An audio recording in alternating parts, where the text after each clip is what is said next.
എല്ലാവർക്കും നമസ്കാരം. ഇങ്ങനൊരു വേദിയിൽ ഇത്രയും മീഡിയയെ അറ്റൻഡ് ചെയ്യേണ്ട ഒരു അവസ്ഥ, അതൊരു ഞാൻ അഭിനയിച്ചൊരു സിനിമയിലോ അല്ലെങ്കിൽ അങ്ങനെ ഒരു സന്ദർഭത്തിലാവണമെന്ന് ഞാൻ സ്വപ്നം കണ്ട ഒരാളാണ്.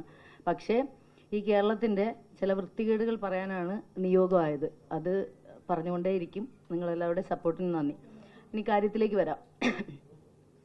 ഒരു ന്യൂസ് 18 എന്ന് പറയുന്ന നമ്മുടെ ഒരു ചാനലിൽ ഈ നമ്മുടെ ഹേമ കമ്മിറ്റി റിപ്പോർട്ടുമായിട്ട് ബന്ധപ്പെട്ട ഒരു ടോക്ക് വന്നു. ഒരു ഇൻ്റർവ്യൂ കൊടുക്കുമ്പോൾ അതിൻ്റെ റിപ്പോർട്ടർ ചോദിക്കുന്നുണ്ട്, താങ്കൾക്ക് ഏതെങ്കിലും ഇത്തരത്തിൽ അനുഭവങ്ങൾ നേരിട്ട് പറയാൻ പറ്റുമെന്ന് വെച്ച്. ആക്ച്വലി ഞാൻ വരുന്നത് ഒരു പരാതിക്കാരിയോ വിക്റ്റിമോ അല്ലെങ്കിൽ എനിക്ക് ഏതെങ്കിലും കുറേ വർഷങ്ങൾക്ക് മുമ്പുള്ള ഒരു കാര്യം പറഞ്ഞിട്ട് ആരെങ്കിലും മിസ്യൂസ് ചെയ്ത് അവരുടെ നിന്ന് പണം പറ്റുക അല്ലെങ്കിൽ പബ്ലിസിറ്റി സ്റ്റണ്ട് ഇങ്ങനത്തെ ഉള്ള കാര്യത്തിനല്ല വരുന്നത്.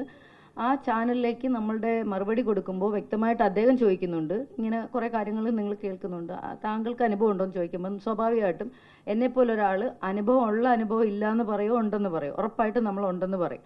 അപ്പോൾ 2013 റിലീസായ ഒരു പടത്തിൽ നിന്നും സൂപ്പർ താരത്തിൽ നിന്ന് എനിക്ക് ഇത്തരത്തിൽ വിത്തൗട്ട് കൺസെൻറ്റ് ഈ ഒരു ഇൻസിഡൻറ്റ് അങ്ങനെ എനിക്ക് അനുഭവപ്പെട്ടു എന്ന് പറഞ്ഞു. അത് ഓൾറെഡി ഞാൻ മീഡിയയുടെ മുമ്പിലെല്ലാം എന്തായിരുന്നു നേരത്തെ പറഞ്ഞതാണ്. അപ്പോൾ അത് ആക്ച്വലി ആ ഇൻ്റർവ്യൂവിൽ ഒരുപാട് കാര്യങ്ങൾ പറയുന്നുണ്ട്. എൻ്റെ ലൈഫുമായിട്ട് ബന്ധപ്പെട്ടത് എൻ്റെ അനുഭവം ഇപ്പം കുറേ ആളുകൾ, അതായത് അതിലെ വലിയ നടിയോ ചെറിയ നടിയൊന്നുമില്ല, എന്നെ സംബന്ധിച്ച് ഒരു സ്ത്രീയുടെ അവരുടെ ഡിഗ്നിറ്റി എന്ന് പറയുന്നത് അത് ഏത് തരത്തിലായാലും ഒരേപോലെയാണ്. അതിന് വാല്യൂ എന്ന് പറയുന്നത് ഒന്നാണ്. അവർ നേരെയുള്ള അട്രോസിറ്റി എന്ന് പറയുന്നത് എല്ലാവർക്കും ഒരേപോലെ തന്നെയാണ് അത് പെയിൻ വരുന്നത്. അപ്പോൾ ഞാൻ അതിനെ അഡ്രസ്സ് ചെയ്ത് സംസാരിച്ചു. പക്ഷേ മീഡിയാസ് അത് ഏറ്റെടുത്ത് കഴിഞ്ഞപ്പോൾ സോണിയ മൽഹാറിനും തൊടുപുഴയുള്ള ഒരു സൂപ്പർ താരത്തിൽ നിന്നും ഇങ്ങനെ ഒരു അനുഭവം കിട്ടി.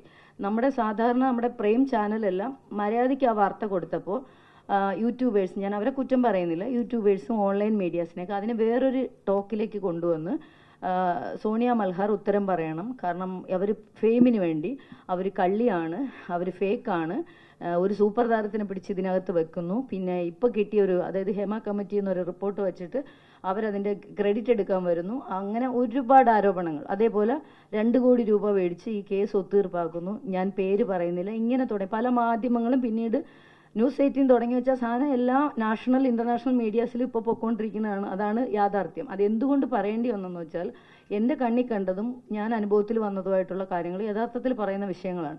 ആക്ച്വലി 2008-2009 കാലം മുതൽ ഞാൻ ഈ ഫീൽഡിലുണ്ട്. ചെറിയ ജൂനിയർ ആർട്ടിസ്റ്റായിട്ട് കുഞ്ഞു കുഞ്ഞു വേഷങ്ങളിലൂടെയാണ് വന്നത്. ആ ഫീൽഡിൽ അപ്പോഴും മുതലേ ഉണ്ട്.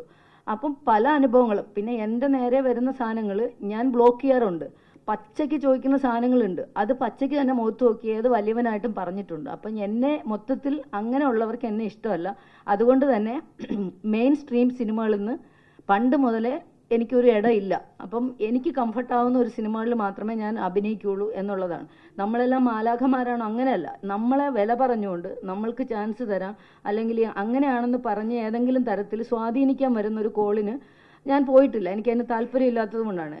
അപ്പം അങ്ങനെ കുറേ എനിമീസ് പൂർണ്ണമായി എനിക്കുണ്ട് ഇൻഡസ്ട്രിയിൽ. അപ്പോൾ എന്താണ്, നമ്മൾ ഒതുക്കപ്പെട്ടപ്പോൾ ആർട്ട് സിനിമകൾ, അതായത് പുതിയ സംവിധായകർ വരും, അവരിൽ ഒരു കഥയുണ്ടാവും, വലിയ നടികളെ പോയി കാണും, അവർ പുതിയ ആളായതുകൊണ്ട് ഡേറ്റ് കൊടുക്കത്തില്ല, പ്രൊഡക്ഷൻ വരത്തില്ല, പൈസ കുറവായിരിക്കും, അപ്പോൾ അന്വേഷിക്കും ഈ ക്യാരക്ടർ ചെയ്യാൻ ആരായിരിക്കും, അങ്ങനെയൊക്കെ നോക്കി അങ്ങനെയാണ് എനിക്ക് ആദ്യത്തെ സിനിമ വരുന്നത്.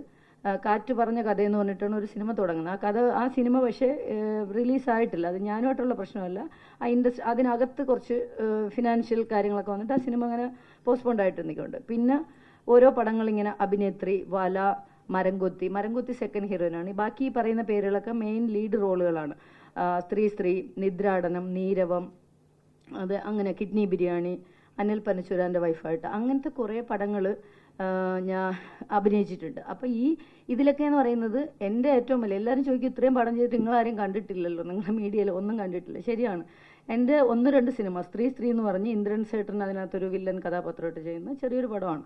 ആ പടം എനിക്ക് തോന്നുന്നു 10-12 ഇൻ്റർനാഷണൽ അവാർഡ് അങ്ങനത്തെ സംഭവങ്ങളൊക്കെ കിട്ടിയിട്ടുണ്ട്. അപ്പം നമ്മളെ ഒരു വേറൊരു ലെവലിലേക്ക് അതിനെ ബൂസ്റ്റ് ചെയ്തൊരു കൊമേഴ്സ്യൽ വാല്യൂ ഉള്ള സിനിമകളിലേക്ക് എനിക്ക് വരാൻ പറ്റിയിട്ടില്ല. അതുകൊണ്ട് എനിക്ക് പലരും ഞാൻ നടി ആണ് എന്ന് പറയേണ്ട ഒരിതാണ്. പക്ഷെ അതിലെനിക്ക് വിഷമമൊന്നുമില്ല.